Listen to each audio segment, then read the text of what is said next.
Good afternoon to everybody, and thanks to Peter Fasching for his very kind introduction. I must tell you that he and me met for the first time 20 years ago. So many things of the one he has told is because he is my friend, not by my own merits. So I'm going to talk to you about the relationships between nutritional facts and functional decline in older people. We know some things, but we know more than those that we know. For doing so, I put my attention on 4 main bullets and try to reach some few conclusions about what we know and about what we ignore. The first thing I would like to address is what is the real problem nowadays when we face an older patient in our external office or the bed or whatever.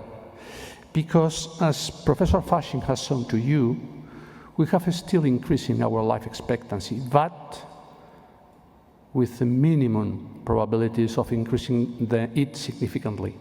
He has told that world life expectancy will increase in 5 years, but it's not be in Europe.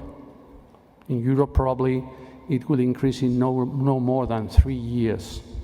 Take it into account that in the past century, we gained 50 years. You know that at the beginning of the century, the life expectancy was 30 years, and at the end of the century were 80 years. To increase our life expectancy in only 3 additional years is not very relevant. So if we are not going to increase life expectancy, which is the new target for our interventions in older people. It's quite clear for us as geriatricians, and more for everybody, that longevity as a target should be substituted by functional status, independency, autonomy. All of us want to live many years, but only if our many years lived are like those of the man in the left, but not those of the man in the right. And this is in a scenario where there is a limit to human lifespan, a limit that we are very close to achieve. There is a second question.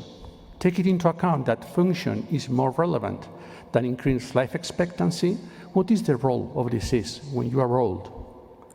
Is more important to attend the disease or to attend the functional impairment? Probably one of the best things to bear in mind is how older people live their diseases. When you are young, you only have one disease with clear symptoms. When you are old, there is a mixed emerging of the transformations, the changes due to the aging process per se, plus those due to your lifestyle, mainly physical exercise and nutrition, and also diseases, clinical and subclinical diseases. All of them are manifested by functional changes. And this means that as older you are, more important is functioning and less important is disease. When you make explanation models about different outcomes and your population is older, it's a very constant finding that disease alone or in the term of comorbidity is able to account less outcomes than is function. This is a constant finding when you introduce function in these models. And this is increasingly promoting a change in the biomedical paradigm. Still now, in the School of Medicine, pupils are taught that their function is to save lives. When the trainees in geriatrics come to my department, the first thing I tell to them is, you are not going to save lives, but you are going to increase the quality of life of the years lived by your older patients. And this is very important. And in fact, now The challenge is not to increase life expectancy, but to increase optimal longevity. That means the years lived in good conditions, to compress the health span. In this conceptual framework, WHO in 2015 published a very nice book, very nice report called Aging and Health, where they define healthy aging in terms of functioning. Healthy aging was defined as the process of developing and maintaining the functional ability that enables well-being in older age. No mention to diseases. And this is the conceptual framework of the WHO. For doing this, it defined two other concepts: intrinsic capacity and the challenges on the environment. The intrinsic capacity refers to the combination of one's physical and mental ability. Is what I am able to do. And depending upon the environmental challenges, I will develop or not this ability. I'm pretty sure that all of us are not disabled for crossing the street, but many of us are absolutely disabled for climbing to the Aconcagua mountain. So disability is not a whole concept. It's a dialectical concept depending upon the task and your intrinsic capacity. And this intrinsic capacity is going to be dominated by these three domains: primary aging, lifestyle, and diseases. This intrinsic capacity goes down along the life. When we are young and we are adult in our median life, we don't experience any significant changes. But as we approach to the line of disability, we have to start some problems in doing some tasks. If we have to run to take the bus, it takes more time. And after taking it, our breath is not so good during more time than when we were 12, 20, or 30 years. This time is accompanied not only by a decrease in our functional reserve, but also with a decrease in our possibility to respond to demands. As a consequence, the possibility of reverting the condition is going lower and lower and lower. So if we wait to cross the line, it is very difficult to restore our robustness, our functional independence. And this is the time for what has been called frailty. Frailty syndrome is that time when we still have some functional reserve, we have possibilities for recovery, but if we do not act, in few time we are going to become disabled with very few possibilities of restoring our functional status. And again, this frailty syndrome is the clinical manifestation of many underlying diseases, many underlying conditions due to the lifestyle, and many underlying conditions due to the aging process per se. All of them as a whole are expressed as frailty syndrome. That can be measured. What is underlying this frailty? This is a very classical slide with the frailty cycle defined more than 20 years ago by the group of Linda Fried in Johns Hopkins in the United States. As you can see, many things are contributing to frailty, and one of them, in a very relevant position, is chronic undernutrition. This chronic undernutrition is going to impact, of course, on muscle mass, of course, on muscle function, but also on muscle-related metabolic impairment, producing several changes in the metabolism, not directly related only to muscle, but also to some hormone, for instance, insulin resistance, that altogether are going to impact on the possibility of functioning, producing frailty. What we know about nutritional facts in older people? We know quite huge things in people, older people at the hospital, and in older people in nursing homes. But they are very important, but in fact they represent data on no more than 5% of all the populations. What about the remaining 95% of all the people who is living at home and also suffering the consequences of poor nutrition and malnutrition? Consequences that are clearly linked and also are going to, in some way, condition how is the prognosis of these older people when he or she is admitted to the hospital. There are very few data. I'm showing here you probably the most important meta-analysis assessing this condition. And if you can see, there are only 19. This is 2017. There have been some new data, but at that time there were only 19 studies. Only 5 of them were longitudinal, and they assessed very different things with the same outcome of frailty: micronutrients, macronutrients, dietary habits, diet quality, very separate things.